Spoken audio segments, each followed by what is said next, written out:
있습니다. 얘도 너무 많이 사용하시면 이제 하이라이트가 무분별하게 많아지면서 다시 또 전체가 밝아지고 어두움을 또 잡고. 안녕하세요. 컬러랑의 살찐양입니다. 2020년 9월 7일 월요일, 또 벌써 월요일입니다. 네, 13차 시입니다. 오늘은 이제 일상에서 자주 볼 수 있는 그런 화단, 네, 앞에 있는 돌들인데요. 저도 흐린 날 찍었기 때문에 빛 방향이 굉장히 정확하지가 않습니다. 어디로 몰아야 될지 고민스러운데, 여기 부분을 보시면 지금 왼쪽 밑에들이 대부분 돌 자체의 색감이 좀 어둡습니다. 그래서 거의 이렇게 앞에서 조금 들어오는 빛 같은 느낌이 있기는 한데요. 오른쪽에서 들어와서 왼쪽으로 그림자가 많이 지는 것으로 그려보도록 하겠습니다. 반대로 하는 경우에 여기 진한 색감이랑 또 어두워져야 되는 면이랑 같이 맞물리면서 전체가 다 어두워지는 경향이 있어서요. 이렇게 들어오는 빛으로 그려보려고 합니다. 여기 다 너무 어렵습니다. 그래서 생략하고요. 오늘의 주제는 여기 돌입니다. 여기 계단도 살짝만 그려보고요. 돌 위주로 그려보도록 하겠습니다.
길이 기울기가 있습니다. 기울어져 있기 때문에요.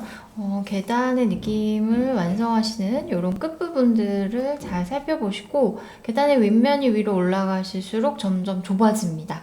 그래야 이제 시점에 가깝게 높아지면서 어느 시점에서는 계단의 윗면이 보이지 않는 지점이 나오게 되는데요. 그런 부분들을 고려하셔서 윗면이 점점 의도적으로라도 좀 더 작아지게, 그리고 생각보다 여기에 각도가 좁게, 그래서 여기가 이렇게 넓게 들어오시면 여기 각이 벌어지면서, 그러면 위에서 내려다본 것과 같은 형태가 됩니다. 그래서 여기 각도가 좁아지실수록 점점 시점이 눈높이가 낮아지면서 조금 더 그리시기에 화면을 채우기도 수월하고 안정감 있게 그려지십니다. 이제 크게 대략적으로 위치를 잡아 놓으시고 난 다음에요. 많이 고쳐야 되지 않는다, 이 정도면은 큰 무리가 없을 것 같다 하시면 이때부터 형태도 다듬고, 그다음에 어둠이 되는 그늘과 그림자 부분들을 표시해 두시면 좋겠습니다.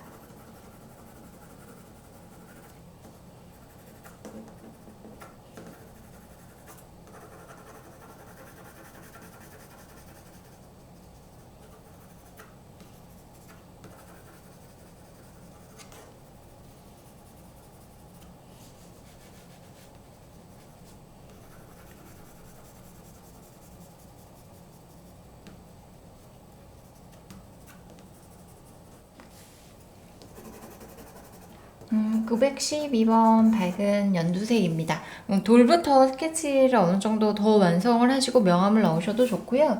근데 이제 여기가 서로 풀하고 굉장히 맞물려 있기 때문에 열심히 돌을 그리시다가 보면은 이 돌 사이사이에 나 있는 초록 잎들을 그릴 자리가 없어지게 됩니다. 잊어버리고 면을 다 채우게 되실 수가 있어서요. 일부러 일단 초록색으로 나뭇잎들, 뭐 풀들, 자라는 돌들 사이에서 자라나는 식물의 색감을 넣고 그 다음에 돌을 그려보도록 하겠습니다.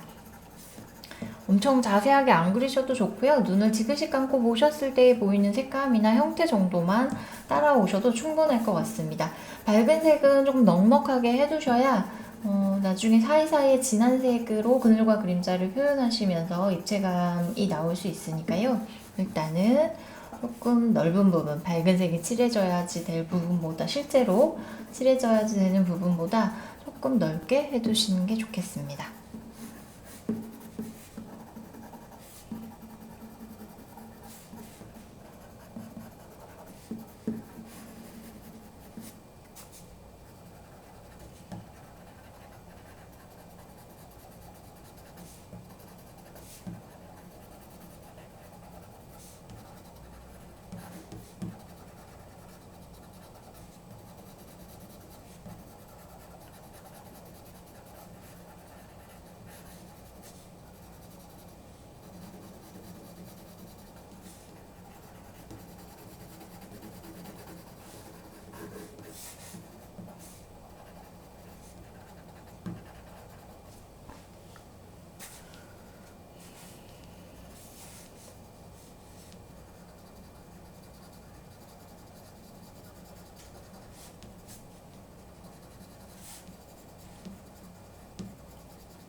이때는 색연필을 돌리지 않으시면서 최대한 조금 더 뭉툭한 면으로, 그리고 넓은 선이 나올 수 있게 색연필을 한 방향으로 계속 사용을 하시면요, 이렇게 툭 찍었을 때 이 굵은 선들이 작은 잎들을 표현하기에 훨씬 수월해집니다.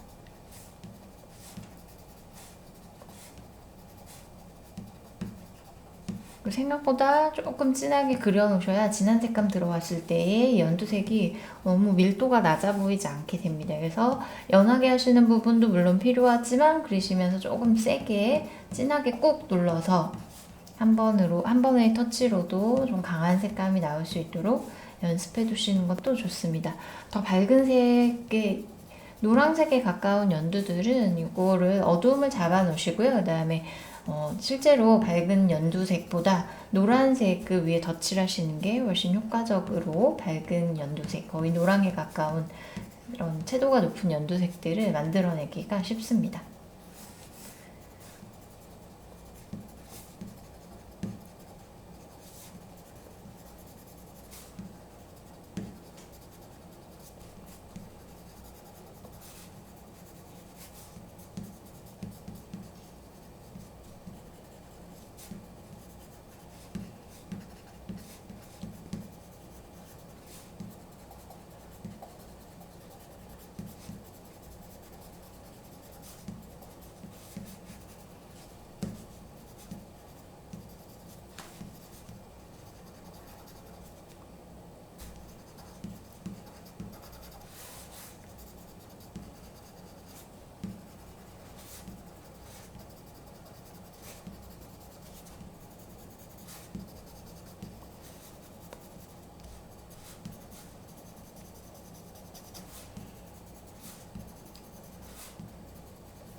선을 시작할 때 힘을 주는 선들을 사용을 하셔서요. 여기 사이사이는 조금 더 어두움으로 처리를 할 계획입니다. 그래서 풀 모양으로 힘을 주셨다가 쭉 빼시면서 여기 이렇게 가늘게 길게 늘어져 있는 풀 모양을 맨 위쪽 부분 위주로 해서 그려보시면 되겠습니다. 나머지는 좀 어두운 부분으로 채워 넣으면 무리가 없이 표현이 될 것 같습니다.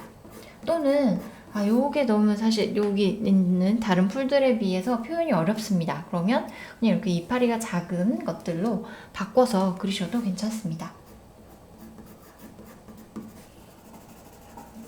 네, 이 정도로 연두색을 해두고 이제 가위를 그려보려고 합니다. 요거는 1099번 에스프레소 색입니다. 72색에는 없었던 것으로 기억을 하는데요. 이 색깔이 너무 예뻐가지고 요거는 따로 하나 가지고 계셔도 진한 갈색들 표현하시기에 좋으실 것 같습니다. 제가 좋아하는 색입니다.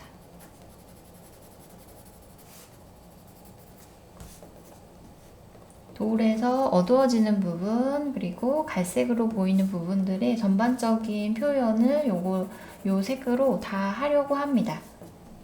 그래서 돌 표현하실 때 조금 짧은 선들을 많이 사용을 하시고요. 오히려 이제 한 방향 선도 물론 사용을 하지만 지그재그로 왔다 갔다 하는 선들을 사용하시면서 얼룩이 생기게 되면 이제 그런 부분들이 거친 느낌을 표현해 주기가 오히려 더 쉽게 됩니다.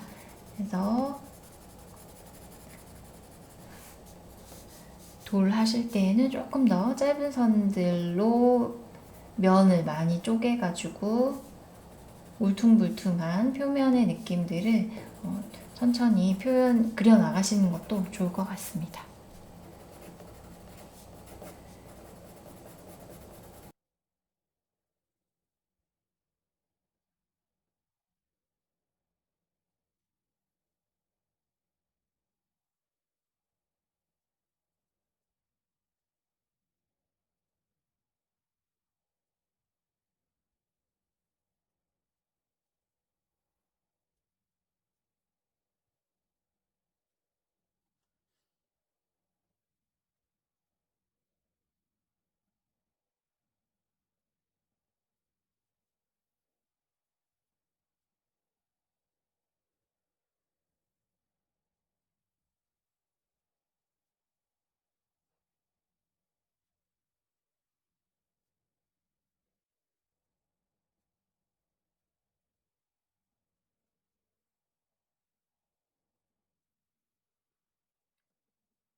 돌에서 어두운 부분이 어느 정도 표현이 되었다 하시면은 이쪽에 계단으로 넘어오셔서요. 이런 계단 사이사이에 진한 부분들 또는 나무 결까지도 이 같은 색감으로 표현을 해두려고 합니다.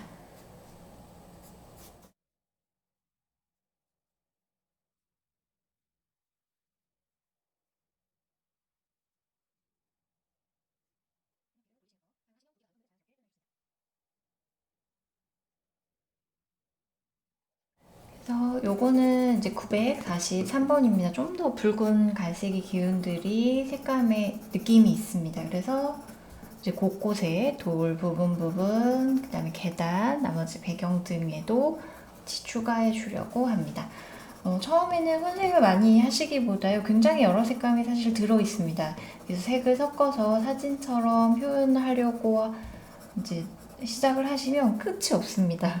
그래서 주요한 색 전체적으로 느낌을 나타낼 수 있는 가장 넓은 면적에 많이 사용하게 되는 주조색을 먼저 정하시고 그거에 맞춰서 혼색의 범위를 차차 조금씩 넓혀가시는 게 그림을 하시기에 조금 더 쉬운 것 같습니다. 네. 너무 어렵다 생각이 들면 또 안 하게 되고 하루 안 하게 되고 이틀 안 하게 되다 보면 점점 멀어지게 되면서 나중에는 도화지 앞에 앉아서 무언가 그리는 일이 굉장히 부담스러워지게 됩니다. 그래서 편안하게 하실 수 있는 방법들을 자꾸 찾아가시면 더 좋겠습니다. 그 뒤에 배경도 되게 복잡한데요. 그냥 요 정도만 하고 끝 하겠습니다. 그 다음에 돌에도 포함되어 있기 때문에 같이 색감을 넣어주고요. 밝은 부분에서도 살짝 색이 들어가는데 너무 진해지지 않도록 힘을 빼시고 채색을 해주시는 게 좋습니다.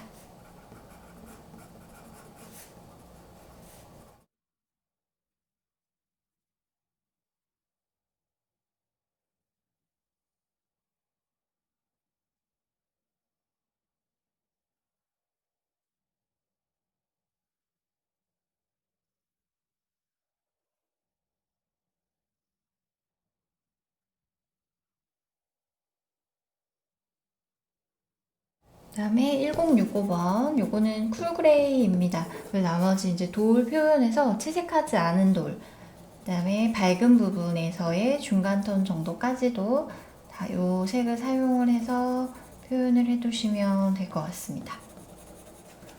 근데 꼭 이 색이 정답이지 않습니다. 그러니까 하시면서 나는 좀 더 보라색의 느낌이 나는 돌로 가고 싶다 하시면 약간 연한 보라색을 추가하셔도 좋고요. 갈색의 기운을 조금 빼고 쿨그레이 위주로 사용을 하셔도 좋고, 또는 웜그레이, 그래서 중간 톤의 느낌을 좀 더 강조해 보셔도 괜찮습니다.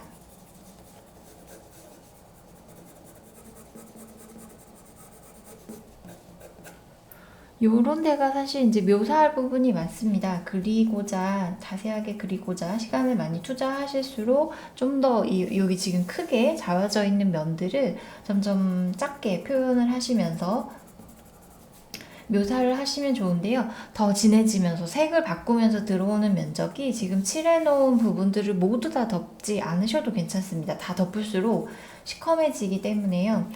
색을 섞으면서 다른 색을 사용할 때 그 면적이 점점 좁아야 훨씬 더 풍부하게 다양한 색감을 섞은 것들을 표현해내기가 좋습니다. 근데 꼭 그렇게까지 자세하게 안 해도 괜찮을 것 같습니다.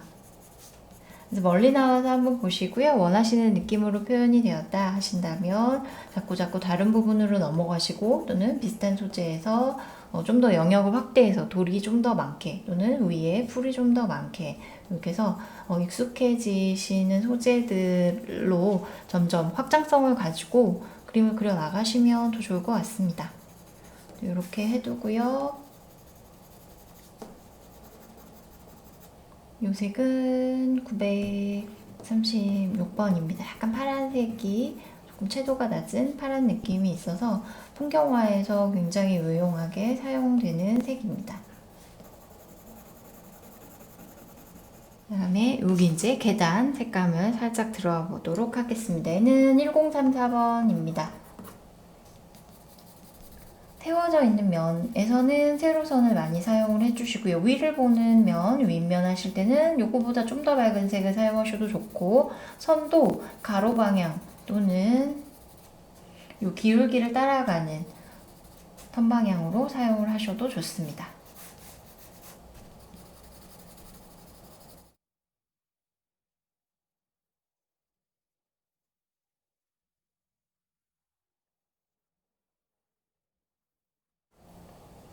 또는 그냥 같은 색으로 길게 잡으시고요. 흐리게 색을 사용을 하셔도 괜찮습니다. 어차피 같은 물체이기 때문에 같은 색에서 명도를 조절해서 사용하시는 게 가장 무난한 색 표현 중에 하나가 됩니다. 아까 여기서 사용했던 갈색입니다. 약간 붉은 기운이 들어있는 색들로 꺾어지는 끝면을 조금 더 진하게 강조해 보도록 하겠습니다.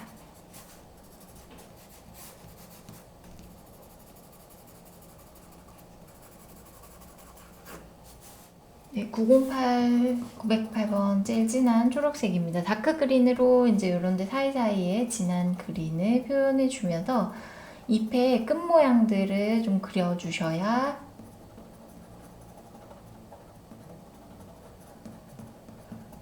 잎의 어두운 부분을 그리려고 합니다. 그늘과 그림자로 표현을 해주시고요. 안쪽으로 깊이 쑥 들어가서 색감이 진해 보이는 부분들까지도 한꺼번에 묶어서 표현을 해주시면 좋겠습니다.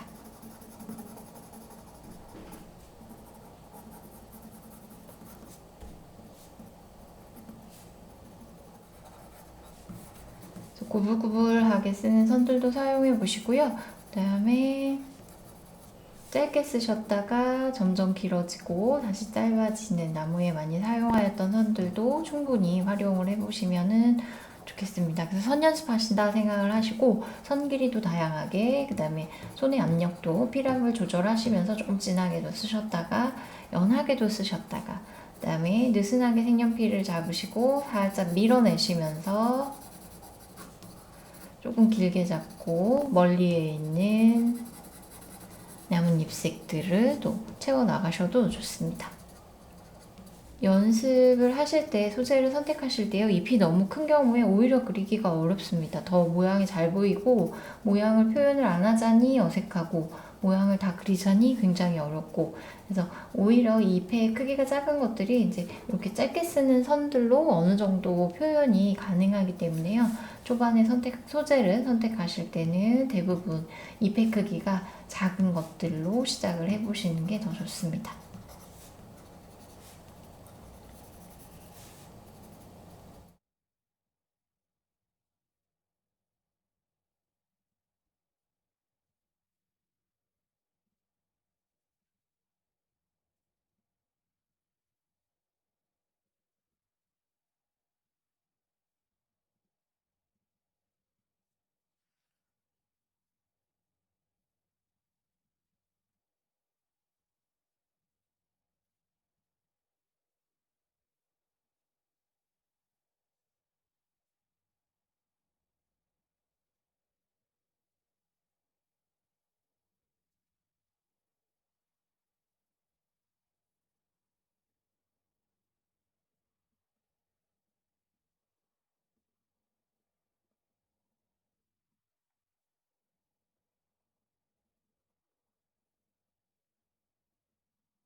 이때에 이제 초록 계열에서 중간 톤을 사용을 하시면 훨씬 더 자연스럽고 풍부한 초록색을 표현하실 수 있고요. 지금 이제 두 가지로만 들어오기 때문에 두 개의 색이 낼 수 있는 혼색의 한계가 물론 있습니다. 그래서 부분 사이사이에 더 많은 혼색들을 만들어내셔도 좋고, 그냥 이 밝고 어두운 거를 구별해내는 정도만 하셔도 충분한 것 같습니다. 연습이시니까요. 이렇게 해서 어디를 밝게 하고 어디를 어둡게 표현하실 건지, 그 다음에 짧게 쓰는 선들 콕콕 찍어서 잎의 끈 모양처럼 보이게 사용하는 선들을 연습해 보시는 것에 더 목적을 두시고요. 이런 부분들이 모두 다 익숙하다 하시면 이제 그때부터는 더 많은 혼색, 그리고 더 섬세하게 면을 쪼개면서 묘사를 해보시면 또 도움이 되실 것 같습니다.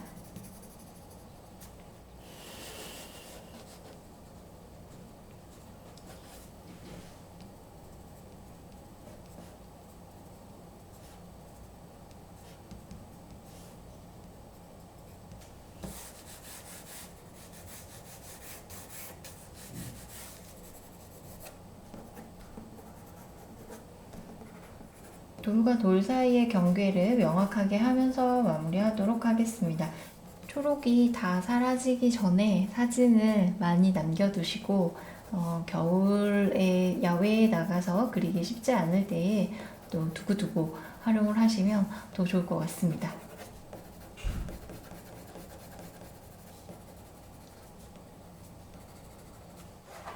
이제 빛을 더 많이 받아서 밝게 표현했으면 하시는 부분에 갖고 계신 색연필 중에서 제일 밝은 노란색을 살짝만 얹어서 이파리의 끝, 아주 빛 많이 받아서 반짝반짝한 그런 부분들에만 조금 사용해 보시면 좋겠습니다. 얘도 너무 많이 사용하시면 이제 하이라이트가 무분별하게 많아지면서 다시 또 전체가 밝아지고 어두움을 또 잡고 반복적인 상황이 되니까요.